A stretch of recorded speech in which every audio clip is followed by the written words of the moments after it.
Selamat siang bagi dokter-dokter semuanya dan selamat bergabung di webinar World Cancer Day 2024 yang dilakukan oleh Program Pengampuan Layanan Kanker Jejaring Regional RSCM untuk Educational Cancer Series Comprehensive Capacity Building for RSCM Network.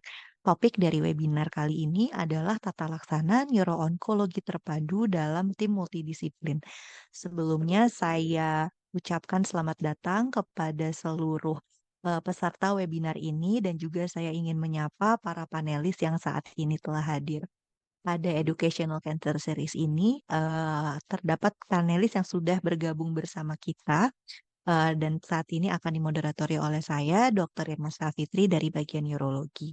Selamat datang saya ucapkan kepada Dr. Tiara Anindita, spesialis neurologi, spesialis neuroonkologi konsultan dari Departemen Neurologi FKUI RSCM, juga oleh pada panelis kita semua, kepada Dr. Renindra Ananda Aman, spesialis bedah saraf konsultan dari KSM Bedah Saraf RSCM, Dr. Gregorius Ben Prayogi, spesialis onkologi radiasi konsultan, Magister Pendidikan Kedokteran dari KSM Onkologi Radiasi RSCM, dan juga Dr. Feranindya Agiananda, spesialis kedokteran jiwa konsultan dari KSM Kesehatan Jiwa RSCM.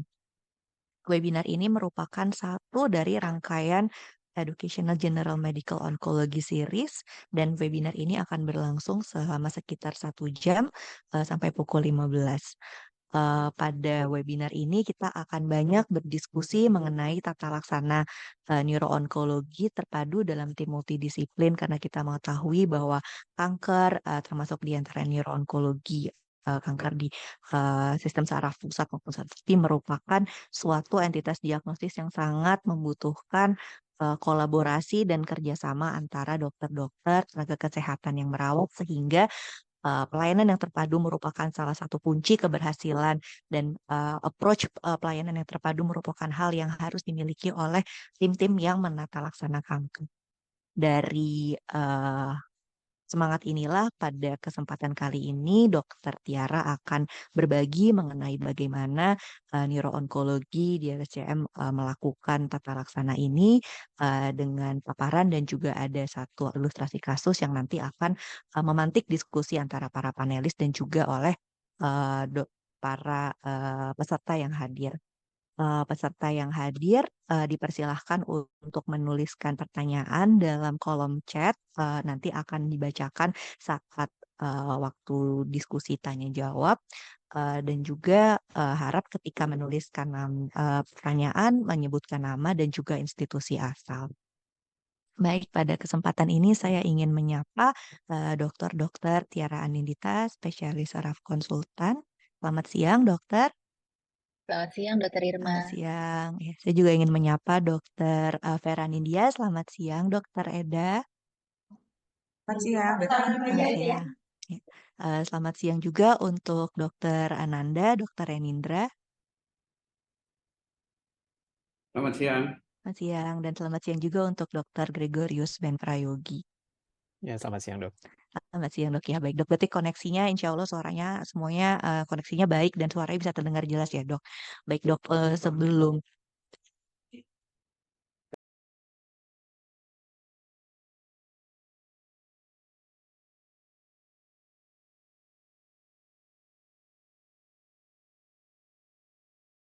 Baik dok, sebelum acaranya kita mulai, saya ingin membacakan CV dari para speaker dok. Mungkin dari panitia bisa dibantu untuk share screen CV. Jadi untuk presenter kita dengan Dokter Tiara, spesialis neurologi, spesialis neuroonkologi konsultan. Beliau menempuh pendidikan di FKUI, baik untuk S1 maupun untuk spesialis, dan saat ini beliau telah menempuh S3 di FKUI dan saat ini menjabat sebagai Ketua Divisi Neuroonkologi Nyeri dan Nyeri Kepala di Departemen Neurologi dan juga merupakan anggota tim Onkologi Center dan saat ini merupakan Ketua Pokti Neuroonkologi Perdosni, PP Perdosni. Kemudian untuk panelis kita yang lain, Dr. Gregorius Penprayogi, spesialis onkologi radiasi konsultan, magister pendidikan kedokteran, menempuh pendidikan dokter dan dokter spesialis di FKUI, dan saat ini telah banyak mengikuti simposium dan seminar, dan saat ini adalah staf medis di Departemen Onkologi Radiasi RSCM. Untuk panelis kita yang selanjutnya, Dr. Renindra Ananda Aman menempuh pendidikan dokter di Austria dan juga di FKUI, dan menempuh pendidikan S2 dan S3 di FKUI. Beliau juga banyak mendapatkan penghargaan dan juga menempuh berbagai fellowship, dan juga saat ini sedang menjabat sebagai banyak posisi di organisasi profesi baik di IDI maupun yang terkait bedah saraf. Kemudian untuk Dr. Feranindya, beliau menempuh pendidikan S1, S2 di FKUI. Saat ini beliau adalah ketua divisi CLP, Consultation Liaison of Psychiatry di Departemen Psikiatri RSCM FKUI, dan juga banyak bergabung dalam organisasi seperti PDSKJI, dan juga banyak juga menjadi panitia di FKUI seperti panitia rekam medis maupun tim terpadu RSCM untuk neuroonkologi, in vitro fertilization, dan lain-lain. Baik, dokter-dokter semuanya, terima kasih banyak telah bergabung. Saat ini juga saya lihat bahwa peserta kita semakin bertambah. Mungkin saya izin untuk memulai dan memberikan kesempatan kepada dokter Tiara Anindita untuk mempresentasikan paparannya mengenai tim neuroonkologi terpadu. Dokter mungkin bisa sekitar 15-20 menit, Dok. Iya, bisa Dokter Irwansyah. Ya. Baik, saya izin share screen. Selamat siang, dokter sekalian. Assalamualaikum warahmatullahi wabarakatuh. Apa slide-nya sudah terlihat? Sudah terlihat jelas, Dok. Ya, terima kasih banyak atas kesempatan yang diberikan pada siang hari ini. Terima kasih sekali untuk teman-teman dokter dari berbagai rumah sakit yang sudah berkenan bergabung. Jadi sesuai dengan tema World Cancer Day dari Rumah Sakit Cipto Mangunkusumo, salah satunya adalah tentang bagaimana kita bekerja sama dalam menangani kasus-kasus kanker. Dalam hal ini adalah kasus-kasus neuroonkologi. Keunggulan di RSCM ini adalah kami menata laksana setiap kasus kanker secara multidisiplin. Kita akan lihat sebenarnya mengapa sih kasus neuroonkologi terutama ya harus ditangani secara multidisiplin. Yang pertama kita tahu semua orang bukan cuma pasien ya, bahkan dokter sendiri juga uh, akan cukup sulit untuk menangani pasien-pasien dengan diagnosis tumor otak. Kenapa? Karena tumor otak itu sesuatu yang berbahaya adanya di otak. Ya, jadi otak sebagai pusat komando yang paling penting tentu saja akan berisiko kecacatan dan kematian. Sehingga dalam menata laksananya harus cepat, efektif, dan terintegrasi dengan mempertimbangkan berbagai aspek. Apakah gejala dari tumor otak sendiri, apa saja komplikasi yang ditimbulkan, dan apakah terapi yang nanti dilakukan akan bisa memperbaiki atau justru dapat memperberat kondisi kecacatan bagi pasien. Nah, jadi di sini nanti juga saya akan membahas tentang peran tim multidisiplin bagi pasien, dokter, caregiver, dan rumah sakit, serta nanti ada satu contoh kasus yang ditampilkan. Baik, jadi kita tahu kalau otak itu tumor aja di tempat lain, atau kita istilahnya cancer ya kalau di tempat lain. Kalau di otak kita menyebutnya sebagai tumor. Di organ lain aja sudah mengerikan ya, apalagi kalau itu terjadi di otak yang kita tahu gejalanya kecil saja sudah dapat menimbulkan kecacatan. Jadi berbeda di otak dengan di organ lain. Kalau di organ lain biasanya kita akan sangat tergantung tumornya atau kankernya itu jinak atau ganas. Kalau jinak mungkin kita masih punya waktu, kalau pasien atau keluarga mau berpikir dulu untuk misalnya dilakukan terapi, masih mau berpikir dulu, masih punya kesempatan. Tapi kalau di otak, kita tidak hanya bicara jinak dan ganas, tapi juga tergantung dari lokasinya. Di otak akan ada banyak saraf-saraf penting, sehingga walaupun jinak, tapi kalau di tempat yang penting, maka akan bisa menimbulkan kecacatan. Dan di otak juga sangat tergantung ukuran. Jadi ukuran yang kecil bertambah besar pasti akan menimbulkan kecacatan yang lebih berat. Itu sebabnya pada kasus-kasus tumor otak, waktu adalah merupakan sesuatu yang harus diperhitungkan. Dari mulai diagnosis, dari mulai gejala, maka tata laksananya harus sesegera mungkin. Nah, jadi kenapa harus tim ya? Kita akan lihat sebenarnya apa sih artinya tim multidisiplin atau bahasa asingnya multidisciplinary team. Sebenarnya MDT ini adalah kerjasama antar dokter spesialis yang terlibat dalam perawatan kanker. Gunanya apa? Supaya kalau kita mau menegakkan diagnosis akan lebih cepat.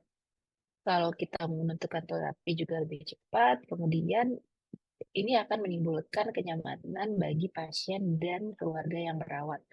Karena pasien-pasien tumor otak itu biasanya menyebabkan pasiennya mengalami kecacatan, maka pasien akan menjadi bergantung kepada keluarga. Sehingga diagnosis tumor otak biasanya tidak hanya berdampak pada pasien, tapi tentu saja akan berdampak pada keluarga, karena keluarga yang biasanya pasien yang biasanya aktif tiba-tiba harus dibantu hampir semua aktivitasnya oleh keluarga. Dan tentu saja makin berat kecacatannya, pasien akan semakin bergantung kepada keluarga. Jadi, kapan kita akan butuh MDT ini? Pertama adalah kalau kasusnya membutuhkan lebih dari satu disiplin ilmu. Seperti contohnya tadi pada tumor otak.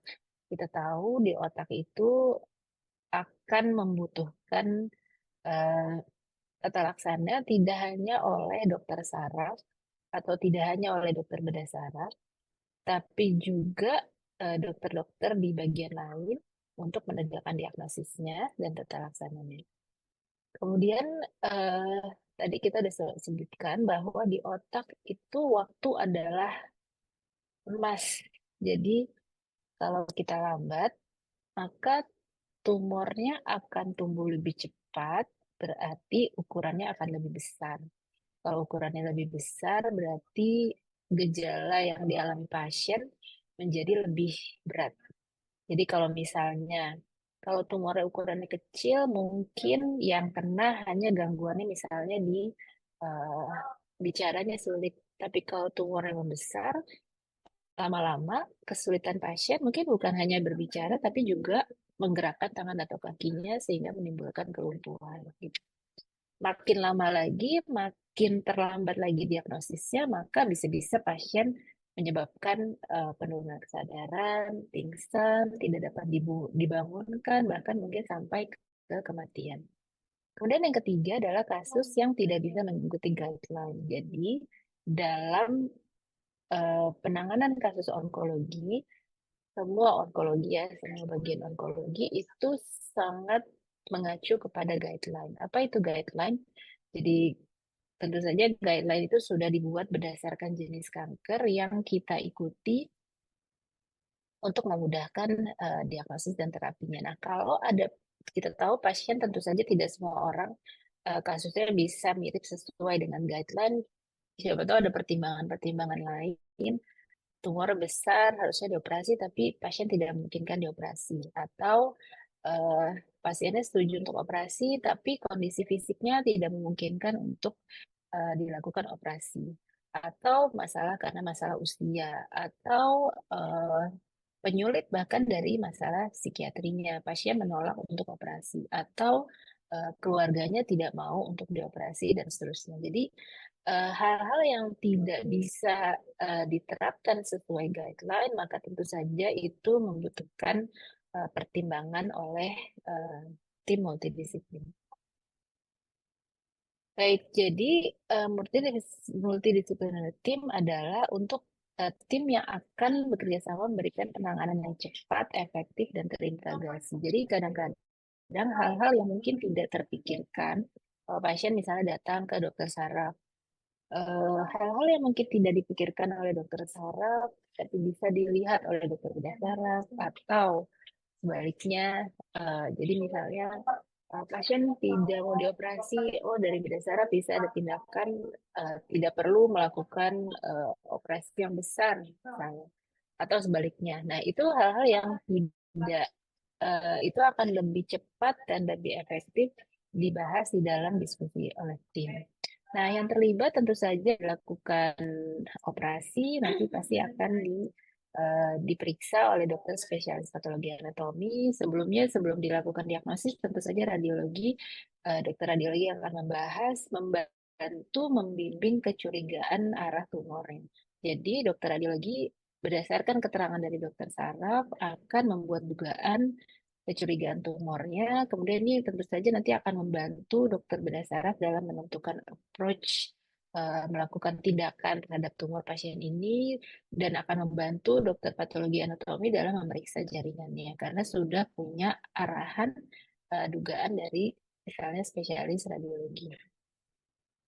Kemudian biasanya pada kasus-kasus tumor otak tidak cukup dilakukan hanya operasi karena kita tahu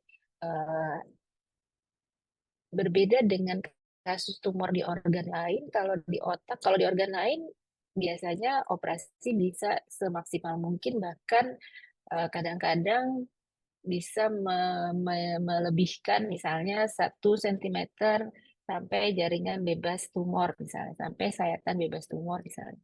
Tentu saja itu kalau dilakukan di otak tidak sepenuhnya bisa dikerjakan seperti itu, sehingga kita akan berurusan dengan sisa-sisa bagian tumor yang tidak bisa diambil karena kalau diambil justru akan memperberat kondisi pasien. Nah, terlepas dari itu, tentu saja nanti hal-hal seperti itu tentu saja nanti akan dibantu oleh dari spesialis onkologi radiasi. Dan pada akibat kecacatan yang ditimbulkan akan dibantu oleh spesialis kedokteran fisik dan rehabilitasi. Namun tentu saja di dalam menentukan rencana terapi pastinya harus mempertimbangkan keinginan pasien, kebutuhannya, kemampuan laksanaannya, persiapan keluarga, pendampingan, dan seterusnya yang nanti akan disampaikan oleh dokter spesialis jiwa, dari dokter kedokteran jiwa. Nah, jadi di sini tim akan berguna apa? Perannya untuk pasien tentu saja tadi ya, diagnosis akan cepat dan tepat. Jadi kalau disampaikan begitu pasien datang, sudah ada hasil-hasil pemeriksaan, didiskusikan, semua dokter memberikan pendapat, maka seperti tadi yang disampaikan, sudah ada dugaan kira-kira kasusnya jenis tumornya apa, maka semua orang akan bergerak mengacu kepada dugaan tumor tadi. Maka tentu saja nanti semua pemeriksaan akan jauh lebih mudah. Contohnya pada dokter patologi anatomi dalam menentukan histopatologi, misalnya imunohistokimia akan menggunakan pulasan-pulasan yang spesifik sesuai dengan dugaan tumor saat di awal pembicaraan kasusnya. Kemudian yang kedua tentu saja penanganannya akan komprehensif. Jadi kalau kita sudah akan membahas bagaimana kalau jaringannya tidak dapat, misalnya waktu operasi atau tidak adekuat, maka siapa yang bisa membackup, apa yang bisa dilakukan seterusnya. Nah, itu sudah akan diperhitungkan pada saat pembahasan kasus. Dan tentu saja kalau didiagnosis dengan cepat, kita akan mengurangi kecacatan dan kematian. Karena tadi, sekali lagi, pada otak sangat membutuhkan waktu. Recording in progress. Sangat membutuhkan waktu yang pada akhirnya tentu saja akan meningkatkan kualitas hidup pasien. Jadi lebih sedikit kecacatannya, tentu saja pasien akan lebih bisa melakukan aktivitas. Sebagai contoh, pada kasus-kasus tumor otak yang eh, misalnya pasca operasi didapatkan perbaikan kecacatan, tadinya pasien mungkin tidak bisa menggerakkan tangan atau kakinya sama sekali, namun setelah operasi, setelah radiasi, misalnya ternyata terjadi perbaikan kekuatan motoriknya, pasien menjadi lebih bisa menggerakkan tangan, lebih bisa minum, makan, misalnya itu saja sudah mengurangi alat bantu. Mungkin pasien tidak perlu pemakaian GT, tidak perlu harus dibopong untuk berjalan, sehingga itu akan sangat meningkatkan kualitas hidup pasien. Nah, hal ini akan sangat berbeda pada tumor-tumor di organ lain, sekali lagi karena kita bicara kalau di otak akan berdampak terhadap kecacatan. Kemudian selanjutnya adalah apa perannya bagi selain pasien, tentu saja bagi dokternya sendiri. Tentu saja dokternya akan mudah karena akan mudah dalam segi pertama adalah koordinasi. Jadi misalnya begitu kita menemukan kasus nih mau gimana ya, operasi atau enggak ya, bisa operasi enggak ya, tapi nggak memungkinkan, tapi pasiennya nggak mau dan seterusnya, itu akan lebih cepat, jadi nggak terkatung-katung pasien. Kemudian tentu saja efektivitas efisiensi terapinya dan kita bisa kembali lagi pada guideline dan bekerja sesuai dengan guideline. Selanjutnya adalah bagi pihak rumah sakit. Bagi keluarga yang merawat. Kita tahu kalau caregiver pasti akan, tentu saja pasien dan keluarga pasti akan shock kalau kita katakan misalnya bahwa diagnosisnya adalah tumor otak, apalagi pasien yang biasanya independen menjadi dependen.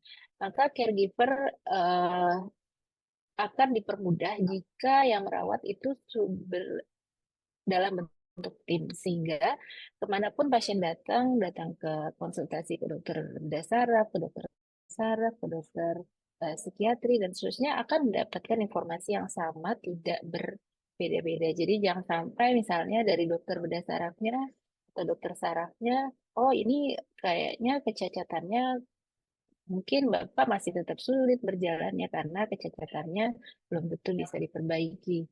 Namun misalnya pasien datang ke dokter psikiatri, oh iya silakan terus berusaha, siapa tahu nanti akan tetap bisa harapan pasien untuk bisa berjalan, semoga bisa tercapai misalnya. Jadi itu adalah kita caregiver tidak akan kebingungan karena mendapat informasi yang kontradiktif. Dan tentu saja itu akan sangat meringankan beban caregiver. Minimal saat pasien kontrol mungkin bisa diwakili karena di dalam tim itu baik radioterapi, saraf, bedah saraf, psikiatri dan sebagainya, termasuk hemato-onkologi medis, tahu apa yang dilakukan pasien sehingga jadwal konsultasi mungkin bisa dikurangi, pasien tidak perlu berputar ke semua dokter misalnya, dan tentu saja itu akan mempermudah beban caregiver dalam mendampingi pasien. Selanjutnya adalah bagi rumah sakit. Kita tahu rumah sakit sekarang harus mempunyai layanan khusus cancer, dan sebenarnya hal ini akan bisa menjadi beban bagi rumah sakit karena biasanya pasien-pasien cancer akan membutuhkan perawatan yang lama. Namun jika rumah sakit bisa membentuk tim-tim multidisiplin sesuai dengan kasus-kasus onkologinya, maka tentu saja akan bisa menurunkan lama perawatan, menurunkan angka kematian, meningkatkan kualitas pelayanan, dan akhirnya akan meningkatkan kepuasan pasien terhadap pelayanan. Nah, ini ada satu contoh kasus. Jadi, seorang laki-laki umur 27 tahun dengan keluhannya adalah penglihatan ganda. Jadi, ini pasien masih muda, bujangan, merasa melihat double selama beberapa bulan sebelumnya. Kemudian pasien mengalami kejang, dan setelah kejang terdapat kelemahan tubuh sisi kanan sehingga dibawa ke rumah sakit. Pada pemeriksaan fisik didapatkan pasiennya sadar, namun ada paresis nervus 6 kiri, 7 kanan, hemiparesis dextra, HMI-PCC, KPS 80. KPS ini adalah Karnofsky Performance Score. Jadi kondisi umum pasien sejauh ini dalam keadaan baik, hanya saja di intrakranialnya ternyata ditemukan ada satu massa yang mencurigai adalah tumor otak. Nah, ini juga kita sudah menentukan apakah ini indikasi atau langsung aja kalau ini misalnya datang ke dokter saraf, langsung konsul aja ke dokter saraf, selesai misalnya. Tapi sebaiknya ini juga dipertimbangkan karena apa yang akan kita sampaikan kepada keluarga pasien. Tentu saja keluarga pasien atau keluarga biasanya reaksi pertama bisa jadi adalah menolak ya bahwa akan dilakukan operasi, masa tiba-tiba hanya ada keluhan dalam waktu sebentar, tiba-tiba dinyatakan tumor dan kepalanya harus dioperasi. Jadi saya rasa itu pasti bukan apa keputusan yang mudah untuk pasien dan keluarga. Sehingga kadang-kadang kalau tidak diberi edukasi yang baik pada saat datang ke dokter bedah saraf karena pasien takut, pasien akan menolak dan tentu saja nanti tumornya akan bertambah besar dan yang akan berbahaya menimbulkan kecacatan yang lebih berat. Nah, akhirnya pasien dibicarakan bahwa dari foto ronsennya ini dicurigai sebagai tumor jenis astrositoma yang high grade atau ganas. Sehingga dari bedah saraf perlu reseksi ya, reseksi tumor. Tentu saja reseksi ini gunanya untuk mengambil massa tumornya sekaligus kita membutuhkan jaringan tumornya untuk penegakan diagnosisnya. Kemudian dari spesialis patologi anatomi akan bersiap dan memang untuk pemeriksaan ke arah high grade astrositoma dan dari bagian onkologi radiasi sesuai guideline juga akan memberikan radioterapi dan kemudian dari maaf ini tulisannya kepotong ini maksudnya hemato-onkologi konsultan hemato-onkologi medik nanti bisa memberikan kemoterapi dan nanti dari bagian psikiatri adalah mendampingi pasien dan keluarga. Karena tentu saja ini adalah, apalagi kalau ini kita curigai sebagai tumor yang ganas pada laki-laki usia muda. Nah, ternyata setelah dilakukan stereotaktik biopsi, nanti mungkin bisa dijelaskan oleh Dr. Rendra, pasien didapatkan hasil biopsinya berupa adult type diffuse glioma high grade yang dicurigai adalah CNS WHO grade 4, yang berarti ini adalah suatu tumor ganas. Dan akhirnya pasien memang didiagnosis sebagai astrositoma grade 4. Jadi kita berhadapan dengan pasien yang jenisnya ganas, yang bisa sangat beresiko untuk rekuren. Ini adalah guideline PNPK tumor otak yang dikeluarkan oleh Kemenkes. Jadi di sini akan mengacu pada pada pasien usia muda, kemudian dilihat dari performance score-nya, KPS-nya ini pasiennya adalah lebih dari 60, maka seharusnya adalah operasi maksimal safe resection, kemudian dilanjutkan radioterapi berbarengan kemoterapi dan dilanjutkan dengan kemoterapi temozolomid adjuvan selama 6 siklus. Baik, mungkin itu Dokter Irma sedikit pengantar dan kasus dari saya. Selanjutnya saya serahkan kepada moderator. Ya, terima kasih banyak Dokter Tiara atas presentasinya yang saya rasa sangat lengkap, komprehensif, dan juga cukup membukakan perspektif kita semua mengenai bagaimana seorang pasien ditata laksana oleh berbagai disiplin ilmu secara terpadu di suatu tim multidisiplin. Baik Dok, kalau gitu tadi mungkin bisa saya simpulkan bahwa penata laksanaan pada pasien ini memang sangat mengacu pada pada guideline yang sudah ada, namun tetap mempertimbangkan peran dari masing-masing disiplin ilmu yang tergabung ya Dok. Tadi saya lihat bahwa di sana ada bedah saraf, ada onkologi radiasi, ada psikiatri, dan juga tentu juga banyak juga disiplin ilmu juga yang tergabung. Baik Dok, mungkin saya izin membuka sesi diskusi dengan para narasumber, para panelis yang ada. Mungkin saya mulai dulu dari Dokter Renindra Ananda Aman, Dokter Nanda dari bedah saraf. Tadi kan kita lihat bahwa pasiennya mengalami pembedahan dan juga setelah pembedahan melakukan radiasi, kemoterapi dan lain-lain. Mungkin ada pendapat Dok dari perspektif bedah saraf untuk pasien ini, kemudian juga mungkin secara luas terhadap suatu tim multidisiplin peran bedah saraf seperti apa? Silakan Dokter Nanda. Baik, terima kasih Dr. Irma atas kesempatannya. Terima kasih Dr. Tiara yang telah menyampaikan kasus yang disampaikan tadi. Jadi pertama saya mungkin membicarakan secara umum dulu peran bedah saraf itu ada di mana di bidang neuroonkologi ini. Jadi neuroonkologi apabila terdapat suatu tumor di otak, maka perlu diagnosis pasti tentunya sehingga dapat dilanjutkan dengan pengobatan lanjutan. Tadi sudah disampaikan oleh Dr. Tiara. Nah, tugas atau peran dokter spesialis bedah saraf dalam hal ini adalah melakukan tindakan operasi yang bisa berupa biopsi stereotaktik seperti tadi, tapi juga operasi terbuka. Nah, secara umum memang lebih banyak dilakukan operasi terbuka dalam hal ini kraniotomi tumor dengan bedah mikro, yaitu dengan memakai mikroskop operasi dengan prinsip maximum safe resection, yaitu mengambil jaringan tumor semaksimal mungkin tanpa menimbulkan kecacatan yang berlebih, atau dalam arti yang tadinya sudah mulai lemah, tungkai atau gangguan pusat bicara jangan diperburuk oleh tindakan kita. Itu prinsip yang harus dipegang. Yang kedua adalah tujuannya untuk mengurangi gejala dari tumor yang menekan jaringan otak sekitarnya. Yang ketiga adalah meningkatkan pengobatan lanjutan, misalnya dalam hal ini kemoterapi dan radiasi. Sejawat dari onkologi radiasi maupun sejawat dari onkologi medik akan lebih senang apabila volume tumor itu lebih kecil, sehingga efektivitas dari terapi lanjutan itu akan lebih baik hasilnya dibandingkan kalau tumornya masih berukuran besar. Jadi diupayakan mengecilkan volume tumor itu melalui tindakan operasi.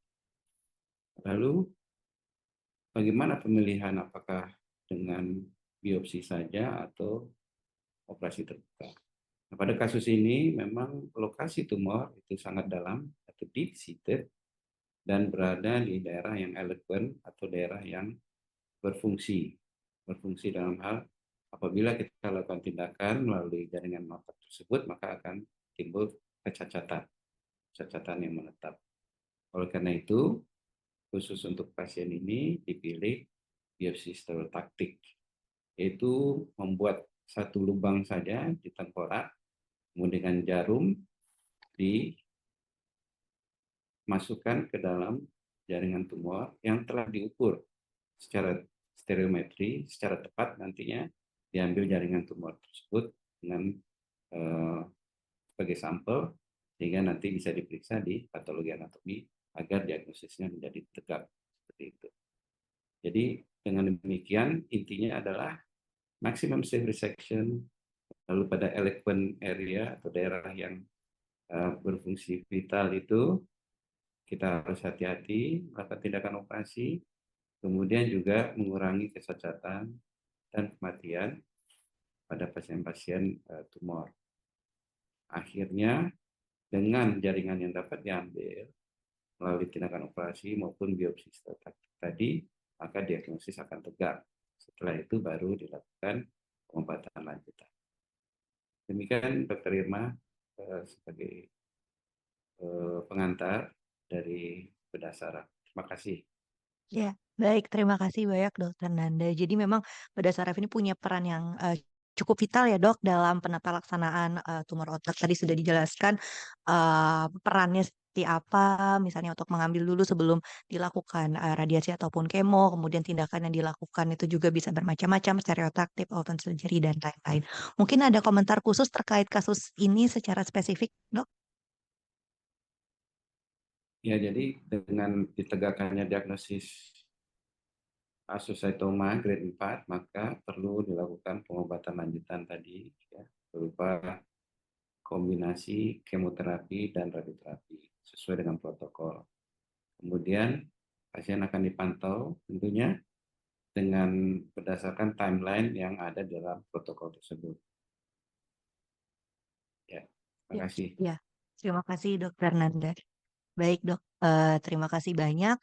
Tadi Dokter Nanda telah menyebutkan ya bahwa setelah dilakukan pengambilan massa tumor pada pasien ini akan dilakukan CRT ya, concurrent chemoradioterapi, radiasi, dan eh, oleh karena itu saya ingin berlanjut kepada panelis kita yang selanjutnya dari Departemen Onkologi Radiasi, kepada Dokter Gregorius Ben Prayogi. Ya dok, jadi onkologi radiasi juga tentu memegang peran sangat penting ya dok dalam penata laksanaan kanker. Untuk kasus ini dok, secara spesifik, apakah dokter ada masukan atau mungkin dokter ada tanggapan terkait bagaimana peran onkologi radiasi dalam penata laksanaan kasusnya, dan juga secara umum dok sebenarnya mungkin belum belum terlalu banyak orang dok yang kalau pasien awam gitu ya dok mengetahui onkologi radiasi itu apa. Nah kira-kira secara general, secara umum, peran onkologi radiasi pada penataran kanker itu seperti apa, Dok? Terima kasih. Ya, terima kasih Dokter Irma. Ya, saya langsung menjawab pertanyaannya aja ya. Jadi kalau kita jawab sebetulnya pertanyaan tentang apa sih peran onkologi radiasi pada kasus ini, pada kasus glioma derajat tinggi dan secara khusus pada kasus ini adalah sebuah glioblastoma, tata laksana standar, mungkin tadi udah masih ingat yang disampaikan oleh Dr. Tiara tadi, tata laksana terbaik yang bisa diberikan kepada pasien adalah reseksi maksimal oleh bedah saraf dilanjutkan dengan kemoradiasi. Jadi ada komponen radioterapi yang diberikan bersamaan nanti dengan temozolomid concurrent yang nanti akan diberikan oleh hematologi onkologi medik. Bagi onkologi radiasinya, komponennya biasanya standar untuk glioblastoma ini kita akan berikan dosisnya 60 gray dalam 30 fraksi. Yang kita berikan apa? Kita akan berikan dosis radiasi tadi pada daerah yang kalau misalnya hanya dilakukan biopsi, kita berikan pada tumor yang menyangat di MRI, di T1-nya, dengan kemudian diperluas dengan 1,5 cm. Kalau misalnya diangkat, maka yang jadi sasaran kita adalah sisa tumor dan kavitas bekas operasinya. Jadi penting sekali untuk kita diskusi bersama-sama, baik dengan radiolog maupun dengan bedah sarafnya, untuk memastikan sebetulnya dalam kasus ini yang tersisa itu apa. Kemudian struktur apa yang terlibat. Karena itu akan sangat membantu untuk penentuan volume sasaran yang akurat di bagian onkologi radiasi nantinya. Jangan sampai yang kita berikan dosis tersebut terlalu luas atau lebih parah lagi malah terlalu sempit sehingga akhirnya ada kekambuhan. Kenapa penting? Karena dosis 60 gray tadi itu bisa dibilang merupakan dosis toleransi bagi jaringan otak. Jadi kita kalau kita lakukan pemberian dosis lebih dari itu, kemungkinan sequelnya akan tinggi. Kalau kita berikan di bawah itu, efektivitasnya kurang bagi glioblastoma. Jadi penting sekali untuk kita tahu dan penentuan dosis maupun volume yang secara optimal. Hal lain yang juga kita bisa diskusikan biasanya di dalam MDT untuk pembahasan kasus seperti ini adalah kalau misalnya pasiennya usia tua. Pada pasien dengan usia tua, prognoses status yang buruk, kita juga perlu menginformasikan kalau memang pasien ini direncanakan dengan skema vaksinasi yang lebih pendek, misalnya 40 gray dalam 15 fraksi atau mungkin 34 gray dalam 10 fraksi. Jangan sampai nanti ada miskoordinasi penata laksanaan dari onkologi radiasinya merencanakan hipofraksinasi tadi itu, jadi dengan jumlah pemberian yang diperpendek, sementara dari hematologi onkologi mediknya nggak tahu gitu kan, jadi memberikan skema kemoterapinya jadi nggak cocok dengan skema radioterapinya. Jadi memang penting sekali MDT dalam kasus ini. Pertama tadi untuk pembahasan tata laksana keseluruhan, yang kedua juga untuk mempertajam pada saat kita akan melakukan penata laksanaan sendiri, khususnya bagi bagian kami di onkologi radiasi, diskusi itu sangat penting. Terima kasih. Baik, terima kasih banyak Dokter Ben atas jawabannya. Jadi bisa kita simpulkan dari jawabannya bahwa memang MDT ini berperan sangat penting untuk tata laksana tumor atau kanker ya dok, karena tentu tata laksananya tidak hanya membutuhkan satu disiplin ilmu saja. Bayangkan kalau misalnya timnya mungkin tidak bertemu dalam suatu meeting, tentu dilakukan secara sporadis sehingga lebih sulit berkoordinasinya. Baik dok, terima kasih banyak atas jawabannya. Kami masih menunggu pertanyaan dari audiens juga ya dokter-dokter semua yang saat ini hadir untuk menuliskan pertanyaannya di kolom chat supaya nanti bisa dijawab secara bersama-sama oleh para panelis. Baik dok, mungkin saat ini kita berlanjut ke panelis yang selanjutnya, Dr. Feranindya Agiananda. Selamat sore, Dr. Feranindya. Mungkin saya ada dua pertanyaan dok untuk Dr. Eda. Yang pertama tentu dari sisi psikiatriknya dok, bagaimana peran seorang ahli kesehatan jiwa atau peran psikiater dalam penata laksanaan pasien kanker ya dok, yang tentu multidisiplin dan tentu pasien dengan kanker memiliki banyak sekali komorbiditas psikiatrik baik dari pasiennya maupun dari caregivernya dan lain-lain. Bagaimana kira-kira peran atau posisi seorang psikiater dalam tim multidisiplinnya dok, dalam diskusi antar pakarnya, dalam edukasi ke pasiennya dan lain-lain. Kemudian yang kedua dok, kepada Dokter Eda dan mungkin nanti juga akan saya tanyakan kepada panelis yang lain, bagaimana sih dok tips and tricks dalam membangun suatu MDT tim yang efektif, yang baik, yang bisa berkomunikasi dengan lancar dok, bagaimana memastikan bahwa komunikasi efektif itu terjadi dalam suatu MDT.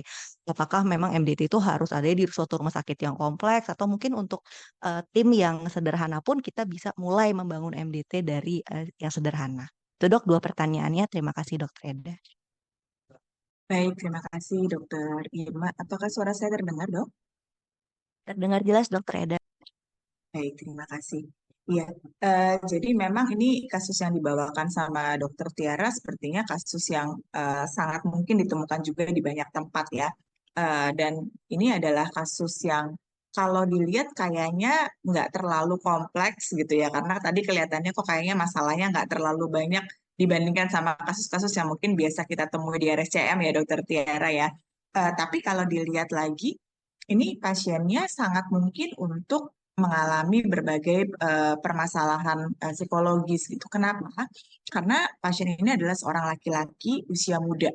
Baru dimulai dari situ saja kita sudah harus langsung berpikir bahwa oke, ini laki-laki usia muda artinya apa? Artinya bahwa dia lagi kemungkinan di puncak-puncak dari karirnya gitu ya. Baru mulai nih, baru mentas umur 27 tahun kan bayangannya baru lulus S1 atau mungkin baru lulus S2, sedang senang-senangnya kerja, tiba-tiba harus berhadapan sama permasalahan yang sangat kompleks seperti yang tadi sudah diceritakan oleh Dokter Tiara. Tiba-tiba dia harus mengalami banyak defisit neurologis gitu ya. Tadi ada hemiparesis juga, kemudian juga ada hipestesi, kemudian penglihatannya juga terganggu, kemudian ada kejang. Gitu. Itu semua kan tentunya akan menghambat fungsi dia sehari-hari. Bayangkan dengan kondisi seperti itu, pasti untuk bisa bekerja, mencari nafkah untuk keluarga, itu kan pasti akan sangat terhambat gitu ya. Jadi dari aspek psikososialnya sudah pasti nggak baik-baik aja nih gitu ya. Karena kan biasanya apalagi di Indonesia ini tulang punggung keluarga masih lebih banyak dipegang oleh laki-laki gitu ya. Yang harus ngepulin dapur tuh laki-laki gitu. Jadi bisa dibayangkan umur segitu kalaupun sudah berkeluarga, punya anak pasti masih kecil-kecil gitu anaknya. Yang juga biaya yang dibutuhkan juga pasti masih sangat banyak gitu ya untuk anak-anaknya. Jadi sangat mungkin sekali bahwa pasien ini juga akan terganggu aspek psikologisnya. Tidak hanya tadi aspek medisnya saja yang tadi sudah dijelaskan sama Dokter Tiara, Dokter Renindra maupun Dokter Ben, bahwa kayaknya bakalan panjang tuh ya proses pengobatan dari pasien ini. Apalagi tadi ditambah dengan informasi bahwa tumornya termasuk tumor otak yang kita bisa bilang ganas gitu ya, dan sangat mungkin juga untuk terjadi kekambuhan gitu, recurrency gitu, kita bilang seperti itu. Jadi kayaknya prognosisnya nggak terlalu bagus gitu ya. Nah, ini kan kalau kemudian mau disampaikan kepada pasien, pasti juga bukan perkara yang mudah. Gitu. Jadi, ada beberapa hal nih yang bisa kita soroti di sini. Yang pertama, dampak dari kondisi kecacatan yang dimiliki oleh pasien, disabilitas yang dialami oleh pasien, itu sangat mungkin tadi ya mengganggu aktivitas dan menimbulkan distres, kita bilangnya gitu ya, menimbulkan distres psikologis gitu kepada pasien ini dan juga keluarganya.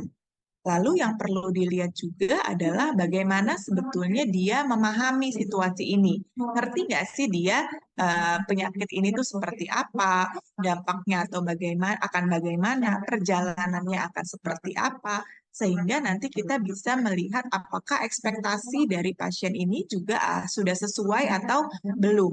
Apakah tadi defisit neurologis yang dimiliki oleh pasien merupakan sesuatu yang reversible gitu ya, bisa diperbaiki dengan tadi tuh jenis-jenis terapi yang dikatakan oleh dokter Renindra, dokter Ben gitu ya. Apakah ini sesuatu yang reversible atau enggak? Atau justru ada kemungkinan dampak dari tindakan-tindakan yang dilakukan malah memunculkan problem baru lagi gitu. Itu kan juga sesuatu yang sangat mungkin terjadi. Jadi perlu dievaluasi juga.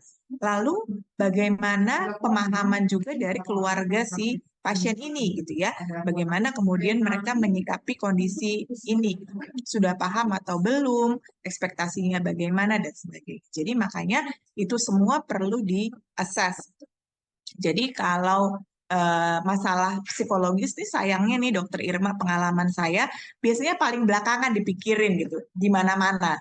Di RSCM pun juga mungkin tidak semua dokter pemahamannya sama nih seperti teman-teman saya yang ada di layar Zoom hari ini gitu ya. Belum tentu gitu. Jadi seringkali kita lebih banyak fokusnya sama kondisi medisnya aja gitu ya. Oh ini begini harus diiniin, harus diituin. Sementara aspek psikologisnya seringkali dinomorduakan. Padahal kalau aspek psikologisnya tidak digarap dengan baik, itu dampaknya seperti yang tadi Dokter Tiara juga sudah sampaikan di slide-nya, bisa jadi kemudian semangat berjuangnya pasien menjadi kurang, pemahamannya nggak bagus, mungkin kooperatifness-nya dia terhadap rencana tata laksana juga menjadi kurang baik, gitu ya.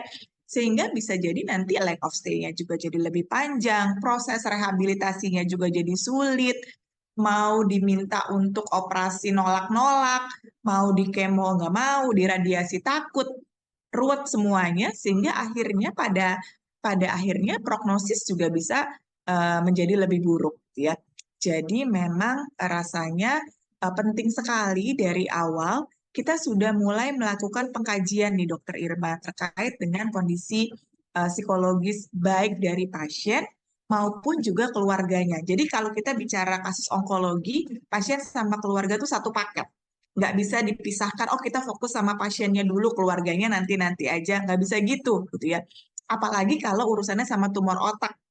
Karena bisa jadi suatu saat tahu-tahu pasiennya penurunan kesadaran, nggak bisa dimintakan lagi konsennya, nah itu kan semua yang akan memutuskan keluarga. Jadi dari awal banget, keluarga udah mesti dilibatkan nih, pemahamannya harus sama dengan pasien. Nah nanti dari situ berarti kita bicara bagaimana kemudian melakukan breaking bad news-nya kepada pasien dan juga keluarganya. Proses breaking bad news ini sendiri juga bukan proses yang mudah ya Dokter Irma ya. Jadi kita kayaknya gampang cuma ngasih tahu aja, tapi padahal step-stepnya nggak sesederhana itu gitu ya. Mesti mengkaji banyak hal juga supaya waktu lagi kita sampaikan informasinya itu tertangkap dengan baik sama pasien dan keluarga. Karena percuma kita ngomong panjang lebar, kalau terus ujung-ujungnya besok pasti tanya lagi, jadi Bapak sama Ibu ngerti ya kita mau ngapain, emang mau diapain dok? Gitu. Kan sama aja bohong gitu ya jadinya kalau udah seperti itu. Jadi memang kolaborasinya sangat penting gitu ya. Jadinya di sini semua aspek perlu digarap sama-sama dan kalau misalnya memang nanti butuh tata laksana khusus karena memang sudah ada dampak psikologis, tim dari psikiatri juga bisa memberikan bantuan baik itu berupa obat-obatan ataupun psikoterapi untuk pendampingannya, baik untuk pasien maupun untuk keluarganya. Syukur-syukur sih belum ada nih dampak psikologisnya. Karena kalau belum ada, justru kita fungsinya sebagai prevention gitu ya, sebagai pencegahan. Dijagain, didampingin supaya jangan sampai kemudian justru pasiennya jatuh ke dalam satu permasalahan psikiatrik yang cukup berat, yang justru nantinya akan menghambat tata laksana dari teman sejawat yang lain, dan akhirnya akan memperburuk dari prognosisnya pasien itu, Dokter Irma. Mungkin itu kalau untuk pertanyaan yang pertama. Untuk pertanyaan yang kedua, nanti saya minta dibantu juga untuk dilengkapi sama teman-teman panelis yang lain gitu ya. Tentu memang kayaknya bingung gitu ya memulai pembentukan satu tim multidisiplin. Kok kayaknya ruwet gitu ya. Tapi sebetulnya yang namanya tim multidisiplin itu bisa dimulai dari hal-hal yang sederhana dulu aja gitu ya. Kalau saya selalu melihatnya yang dibutuhkan untuk membuat satu tim multidisiplin itu adalah kepekaan kita untuk melihat permasalahan pasien ini secara holistik, secara komprehensif. Jadi melihatnya tidak terkotak-kotak hanya pada disiplin ilmu spesialistik kita aja. Tapi kita melihat pasien itu sebagai a complete human being gitu ya, yang aspeknya tuh ada banyak. Sehingga setiap kali kita ingat bahwa ini pasiennya manusia seutuhnya, yang ada banyak aspek dalam dirinya, baik itu aspek fisik, aspek psikologis, dan aspek sosialnya juga. Kalau di psikiatri itu selalu diajarin yang namanya biopsikososial gitu ya. Itu semua dilihat, dari situ saja kita berangkat, kita langsung bisa membuat pendekatan yang sifatnya multidisiplin. Kadang-kadang nggak perlu langsung dalam bentuk tim kalau menurut saya ya, Dr. Tikrat dan juga teman-teman yang lain. Mungkin kalau tim yang ada SK-nya itu kayaknya prosesnya panjang banget gitu. Tapi kalau misalnya tadi tuh kita sudah mulai berpikir dari approach-nya dulu, bahwa pasien ini harus ditata laksana atau dikelola dengan multidisciplinary approach. Jadi approach-nya yang multidisiplin, sehingga dengan begitu sistem konsulnya otomatis akan langsung jalan. Akan langsung bisa, oh ini perlu juga dilihat aspek ininya, aspek ininya, aspek ininya gitu. Nah kalau udah mulai jalan nih sistem konsulnya, pasti kerjasamanya juga pelan-pelan akan menjadi lebih baik. Jadi lebih ingat, oh kalau ada pasien neuro-onko, berarti saya kerjasamanya sama si A, si B, si C. Oh, nanti tambah lagi ini, tambah lagi, lama-lama timnya akan lebih terbentuk, akan lebih solid gitu. Jadi kalau saya pikir sih, nggak perlu kita misalnya mulainya dengan benar-benar bikin satu tim yang ada SK-nya dan sebagainya, harus yang ideal banget. Tapi kita mulai aja dulu dari berpikirnya secara multidisciplinary approach tadi itu, sehingga terus pelan-pelan kita bisa maju ke level yang lebih tinggi lagi. Mungkin kalau dari saya pemikirannya seperti itu, Dokter Irma. Mungkin nanti bisa dilengkapi oleh yang lain. Terima kasih, Dokter Irma. Terima kasih banyak Dokter Eda atas jawabannya yang saya rasa sangat lengkap dan juga cukup membumi ya Dok. Jadi start small yang simple-simple dulu gitu, nggak usah dipikir terlalu jauh formalitas dan lain-lain. Yang penting jalan dulu, yang penting framework berpikirnya dulu gitu. Mungkin bisa saya minta pendapat Dokter Renindra Anandaman dulu Dok, Dokter Nanda terkait bagaimana cara kita memulai dan mungkin tips and tricks dalam menjalani multidisciplinary team approach selama ini Dokter Nanda. Ya, terima kasih Dr. Irma atas pertanyaannya. Ya, saya setuju dengan Dr. Reda tadi bahwa benar kita start small dan yang penting komitmen untuk yang terbaik untuk pasien sesuai dengan ekspertise atau kepakaran dari masing-masing bidang. Jadi apa yang baik untuk pasien, apa yang bisa dilakukan, lalu mampu laksana atau tidak, dan komunikasi yang efektif justru itu yang akan harus dimunculkan. Jadi masing-masing dari teman sejawat ini bisa menyampaikan apa sebetulnya kontribusi sesuai dengan kepakaran masing-masing bidang untuk pasien ini. Jadi patient centered selalu, patient care selalu nomor satu. Jadi tidak hanya mendahulukan keinginan dari masing-masing bidang, tetapi yang terbaik yang mana sih untuk pasien tersebut. Dan saya setuju start small dulu, karena komitmen itu yang penting sebetulnya. Dan kontinuitas,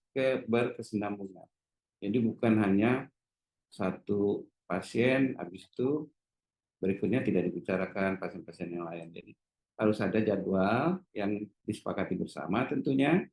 Kemudian dari jadwal itu menjadi suatu hal yang rutin, dan patient care dan patient center itu nomor satu. Lalu yang kedua adalah apabila memang ada suatu terapi atau pengobatan yang sudah evidence based medicine yang sudah di-approve dan bisa diterapkan pada pasien, tentu disepakati bersama.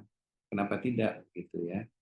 Atau justru tindakan kita belum ada approval dari sejawat di rumah sakit atau bahkan peer group-nya, maka ya kita tidak bisa melaksanakan itu. Jadi stick to the protocol yang ada dan kita mulai sederhana dulu, kemudian dari situ kita mulai membangun. Karena komitmen bersama itu menurut saya sangat penting agar supaya bisa sustain dan berkesinambungan. Demikian Dr. Irma, terima kasih. Ya, terima kasih Dokter Nanda. Jadi kalau dari Dokter Eda tadi sarannya start small gitu, sederhana dulu dari Dokter Nanda menambahkan bahwa yang sudah dibuat secara sederhana dan sudah dimulai harus berkelanjutan atau harus berkomitmen semuanya untuk melakukan secara konsisten. Mungkin dari Dokter Ben ada masukan Dok, karena Dokter Ben tentu sebagai dari onkologi radiasi kan tentu banyak kecimpung dalam MDT bukan hanya di neuro-onko ya Dok, tapi mungkin di MDT lain. Kira-kira menurut Dokter Ben ada saran Dok untuk bagaimana kalau sudah dimulai dan sudah dikerjakan untuk tetap konsisten itu kira-kira bagaimana Dok semangatnya, dan menurut Dokter Ben dari pengalaman dokter dalam berbagai MDT yang selama ini dokter kerjakan, apa sih Dok pitfalls-nya dan bagaimana kita bisa mengatasi pitfalls tersebut? Ya, terima kasih Dr. Rima.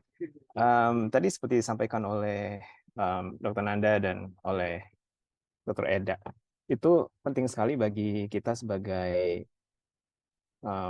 profesi kesehatan yang menangani pasien kanker untuk melihat pasien sebagai satu individu ya, dengan semua dimensinya, semua masalahnya. Karena memang kita sebagai dokter yang spesialis dan subspesialis itu besar sekali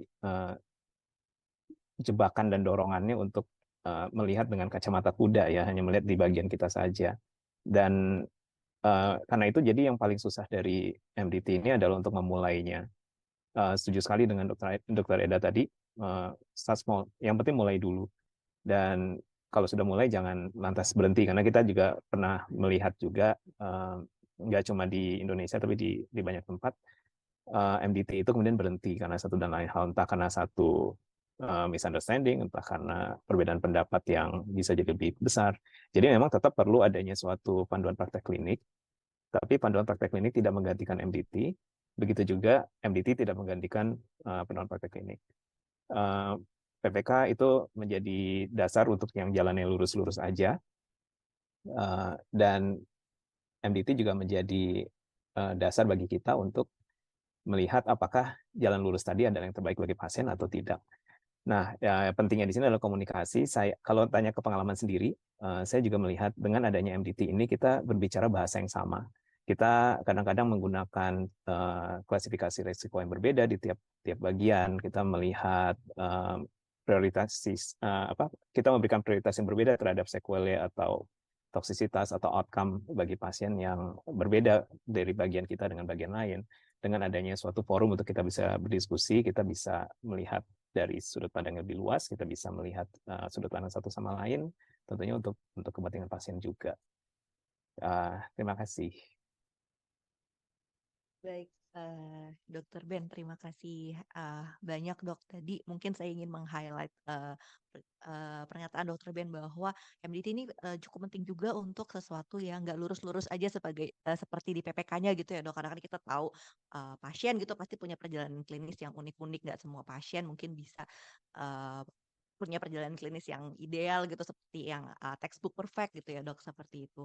Mungkin saya izin melemparkan ke Dokter Tiara juga di Dok sekarang, tentu dalam perjalanan Dokter Tiara dalam berbagai MDT yang ada begitu Dok, kan banyak sekali mungkin pasien yang sebenarnya harusnya seperti ini, tapi mungkin belum ada sehingga kita melakukannya seperti apa, atau mungkin kita melakukan MDT untuk bisa mempercepat atau mungkin melakukan sesuatu yang pada ujungnya ingin yang paling beneficial untuk pasien. Sebenarnya bagaimana sih dok kita bisa menavigasi atau kita bisa menghadapi hambatan-hambatan itu di dalam MDT sehingga pada akhirnya MDT-nya berjalan dengan baik dok, karena tentu uh, MDT pasti punya berbagai hambatan ya dok, entah mungkin anggota timnya mungkin datangnya tidak lengkap, atau mungkin ternyata kita ingin melakukan sesuatu tapi ternyata pemeriksaannya saat ini nggak ada, atau ternyata kita mau memutuskan secara klinis ini yang terbaik, tapi kemudian ya mungkin asuransi kesehatan atau BPJS ternyata tidak cover gitu. Dari dokter Tiara mungkin ada pengalaman dan bagaimana kita tetap bisa mendapatkan yang terbaik untuk pasien dok.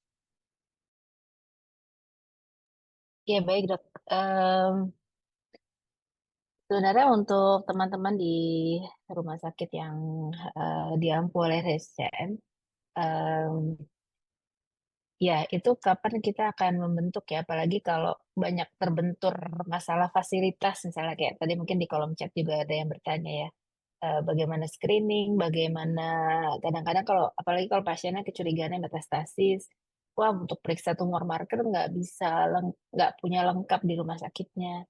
Justru hal-hal seperti itu akan sangat terbantu pada tim multidisiplin ini.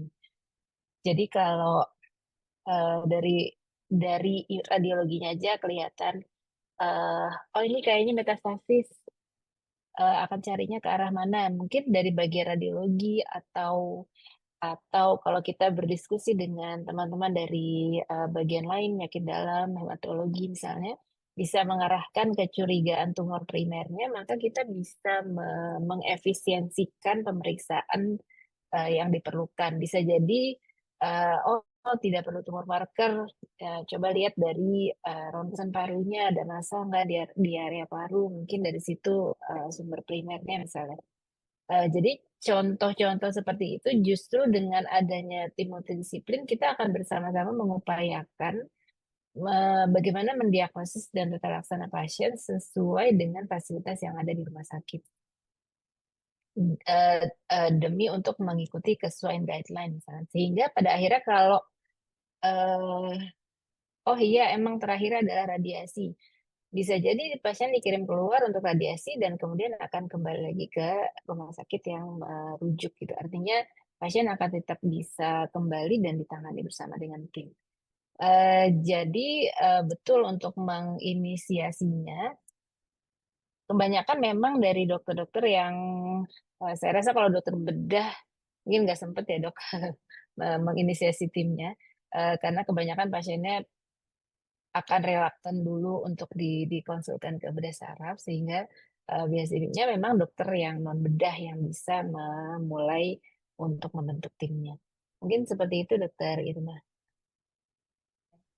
Baik dok, terima kasih banyak dok. Jadi kalau kita rangkum dari masing-masing narasumber ya, tadi dari dokter Ferhani, dia mengatakan bahwa dimulai saja dulu, kemudian ditambahkan secara konsisten, tetap dipupuk, tidak perlu yang kompleks dulu, yang penting jalan dulu, dilakukan secara berkelanjutan, dan tentu harus ada komunikasi yang baik, dan mungkin nanti saya tambahkan juga didokumentasikan secara baik juga ya mungkin dokter-dokter semua, karena hasil keputusan MDT meeting ini kan tentu akan dipakai oleh banyak temen gitu, karena tentu pasien yang di MDT kan dirawat oleh banyak disiplin ilmu. Baik dok, ada pertanyaan dari satu peserta dok, dari Dr. Joseph Simarmata kepada para panelis semuanya. Mungkin tadi kita belum banyak membicarakan tentang screening ya dok, karena jadi kalau MDT itu kan pasiennya sudah ada, kemudian dibicarakan ke depannya seperti apa. Tapi kalau untuk fokus ke pemeriksaan screening ke populasi resiko tinggi untuk menemukan kanker lebih dini gitu, kira-kira dari dokter-dokter sekalian, apakah ada masukan dok terkait hal ini? Kalau untuk mungkin bisa sedikit sharing dok tentang mungkin di Cipto ya dok, di RSCM untuk pasien-pasien yang resiko tingginya, kira-kira screening terkait kanker apa saja sih dok yang sudah dilakukan? Mungkin ke dokter Ben dulu dok kalau berkenan menjawab.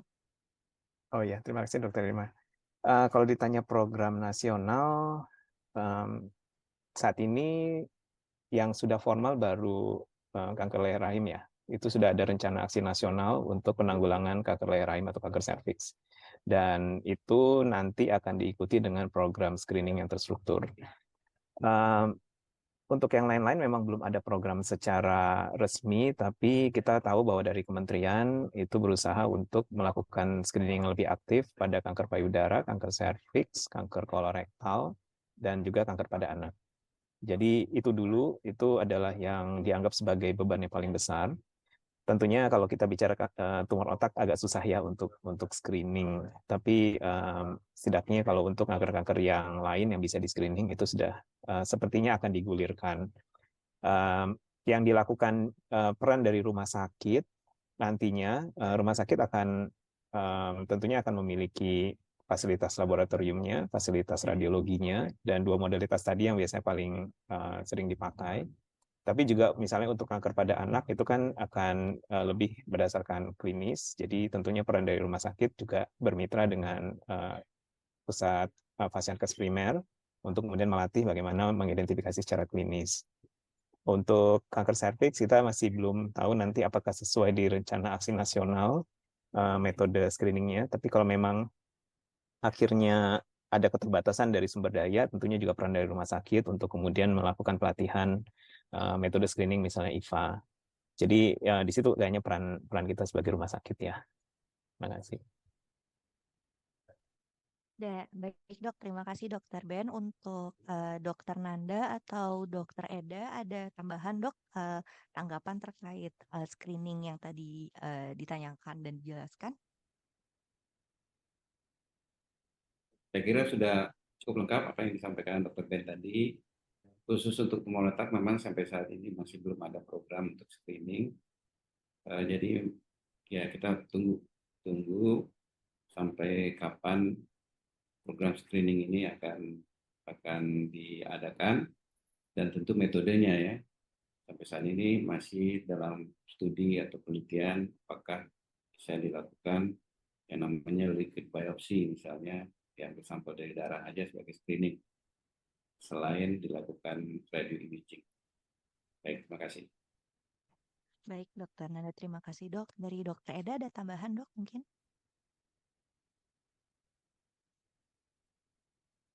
Dari dokter Feranindya terkait screening, dokter ada tambahan atau tanggapan dok? Ya, baik dok. Dari dokter Tiara dok, mungkin ada tambahan atau tanggapan terkait program screening yang tadi telah disampaikan oleh dokter Ben dan dokter Nanda? Ya sebenarnya sih kalau terus terang, apalagi kalau fasilitasnya terbatas, yang harus dikuatkan memang terutama dari eh, semua yang menangani pasien yang berhubungan dengan otak gitu. Jadi artinya keluhan apapun seminimal mungkin harus di apa ya dinilai betul-betul apakah ada kemungkinan kita bisa mendeteksi adanya kemungkinan tumor otak dari ukuran sekecil mungkin. Kadang-kadang pasiennya bisa masuknya dengan gangguan psikiatri, pasiennya maksudnya tidak hanya di gangguan di bagian saraf, eh, tinggal bagaimana kita lebih awas, lebih detail secara klinis untuk kecurigaan adanya tumor-tumor di intrakranial. Eh, Selama pasien-pasien dengan metastasis, sih biasanya kalau pasien dengan keganasan sebelumnya adanya kelainan neurologis, maka bisa lebih cepat dikomunikasikan biasanya itu nanti kalau dengan adanya MDT, sehingga diagnosis dan metastasis juga akan lebih cepat untuk ditegakkan. Mungkin seperti itu, Dokter Irma. Ya, baik dok. Oke, terima kasih banyak dok atas jawabannya. Jadi kalau memang tadi ada RSUD yang ingin mencoba inisiasi pelayanan tertentu dan meminta bantuan dari bimbingan dari rumah sakit pengampu, mungkin setelah ini bisa berkoordinasi lebih lanjut ya dok dengan rumah sakitnya, dengan rumah sakit pengampunya untuk bimbingan dan arahannya lebih lanjut. Baik dok. kalau memang belum ada pertanyaan tambahan lagi dari em, audiens yang hadir, mungkin saya meminta closing remarks gitu dok, kira-kira clinical pearls dari masing-masing panelis tentang multidisciplinary team, kira-kira poin-poin penting apa saja sih yang bisa para audiens ini bawa pulang dan terapkan di rumah sakit masing-masing jika nanti ingin membuka atau mengawali layanan MDT. Mungkin dari dokter Tiara dulu dok, silahkan. Unmute dok. Maaf.